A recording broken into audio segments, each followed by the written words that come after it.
So today we're going to have a look at really how to get the best out of astrological forecasts, and how often when you look at them, we can start to sort of brace ourselves for turbulent times or know that there are a certain phases coming, and really looking at how these systems can serve as a container and give us more autonomy rather than seeing ourselves as kind of being these pawns for the gods as the planets move around and affect us, which they do, for sure, they do.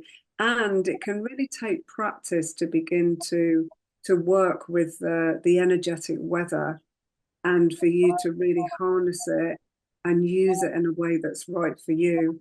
So we see this in astrology, in human design, in the even in the five elements and the wheel of the year. There are certain times when nature is the energetic weather is there to help you to take action. For example, in the springtime, when everything is bursting forth, and we often get that sense that we want to spring clean, come out of the stagnant energy that can sometimes happen in the winter if we've not deeply rested and been really nurtured ourselves in that time.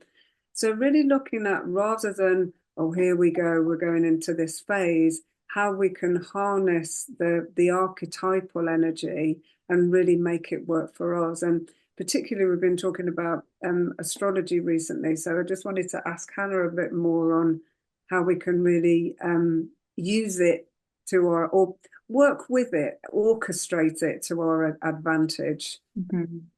Yeah, it's funny because we've been doing we've got a new feature on our membership about like just this. So we do a weekly forecast, and then we kind of set some intentions like journal prompts and stuff like that that kind of follow on from it. And I think this has really come up for me just particularly recently talking about eclipse season, because eclipse season is not necessarily a time to set intentions. It's a time more to stay grounded, to be present, to really nurture and care for yourself, and then to respond to what comes to you, because the energy of eclipses are inherently fairly unstable. So a lot of astrologers advise to kind of not really work with the energy intentionally. And through those discussions, it kind of just keeps coming to me. It's this sense of like, a lot of the time I get clients when I'm doing readings coming to me trying to is speaking to me about like, okay, I want to be prepared. And I think I really did this with my Saturn return as well.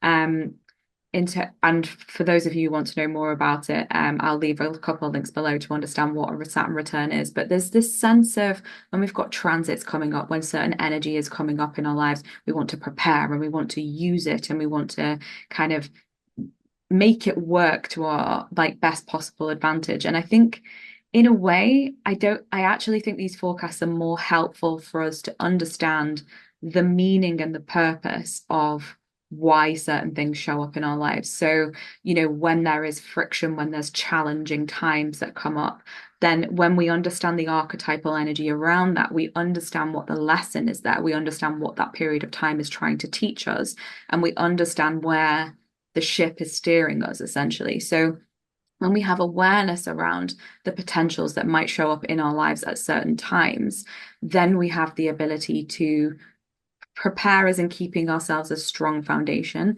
and then understanding how best we can respond when we're in touch with our internal guidance system.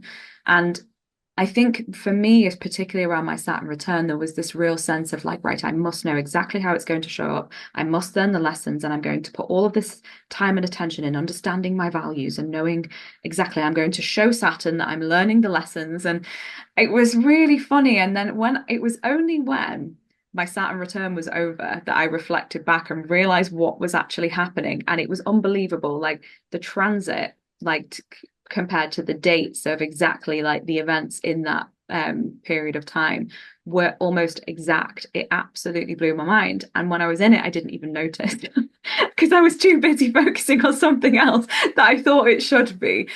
And I think that that was so helpful because when I look back on it, I was like, oh, okay. Like even if we think we know how it's going to show up, it will show up in a completely different way. But when we're present to it, then we can understand what it's teaching us and what it can give us and what the lessons are. And that really is the goal with all of this. It's how can we respond in the best possible way? And it is all about presence. It's not about preparing, it's not about controlling.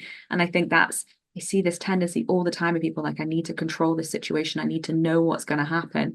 However, we can also have awareness around what's present and how best to respond to it. But again, like we're all so different and we all experience energy in really different ways. Recently, I was having like this huge Pluto transit that I thought would be really hard. And it's fine. It's brought up a couple of things that I was really wasn't expecting. But all this time I'm doing with this really big transit after my Saturn return is just noticing what the patterns are and understanding what the potential and what the lesson is and what it's trying to teach me. And it's just been such a different experience and it feels so freeing. And now when I see those transits coming up, even when they do sometimes look challenging, I get excited because I'm not resisting it anymore. It's just like, it's just that sense of openness and knowing, okay, what do I need? How can I build a strong foundation? How can I make sure that I am in the best possible states? And how can I practice presence so I can respond when these things come to me? Yeah. Yeah, and also it's a kind of it's like that thing, life is something that happens when you're busy doing something else, you know. And at the same time, like that expectation has kind of directed your energy somewhere. So somehow you're going to manifest something else. So even, it might even be after this transit, but you've been so busy going, this is what it's going to be like, that you are actually, because we do co-create, we're like, we're meeting this energy all the time. And I think that that kind of resistance then actually can often create a different kind of block in our life or a different kind of challenge, that or the very thing that we're expecting but at a completely different time. So yeah, I think that that thing of presence and expectation is, it's so powerful. It really does have such an effect on the outcome. And then often we can be missing out on the gifts or just sending ourselves in a direction before we've really experienced something. And that, it's normal because we've all got beliefs and attitudes and expectations of how life is going to be. And it's natural to want to do that because then things are a little bit safer if you've got some idea. But the more we can get that foundation of, okay, let's see as well. Let's get, what does it feel like to be present, having the feelings without the story, without jumping into the future. And I think that is the challenge when we're going at a fast pace, when we're just living modern day life. And that's where a practice can really help you. That time, just wipe the slate clean every day, even if it's 10 minutes, just to be present. The more you practice that, the easier it is to get to that place when you really need it. So yeah, with all like read, know, learn, because it's amazing as well when you begin to work with these energies, how much help is that. And there's always the flip side as well. Mm. I know, like listening to different interpretations often, even though the same thing is being said, what's the advantage to this? How can you, because I think everything is there to help you grow. Every challenge in your life, there's always that, okay, how can I grow from this? How can this make me stronger, wiser, happier, freer? And that, for me, that's what the systems do. They don't hold you in any way. They're constantly aiding you. Mm-hmm. Yeah. Yeah, Yeah. absolutely. And I often see a lot of fear in people as well, particularly around like, I think certain astrological transits can get a bit of a bad rep sometimes, but it is that sense of nothing is ever being mean to you for the sake of being mean to you. Yeah, Like yeah, there's always positive in friction. And like friction is just there. Like friction is something like tension is there because there's potential for growth there. So it's like adapting that growth mindset and that sense of surrender to just be like, I'm just going to receive what comes and respond. So, yeah, so that bit of a short and sweet one today, but thank you everybody for joining us. If you want to know more about human design astrology, you can actually get your chart now from our website, which is exciting.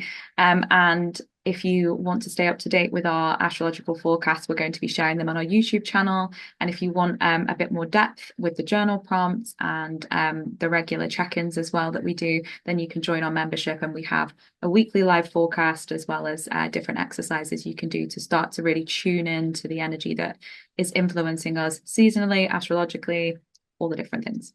So yeah, thank you so much for joining us. Please like and subscribe if you've enjoyed this, and share. Bye bye. Bye.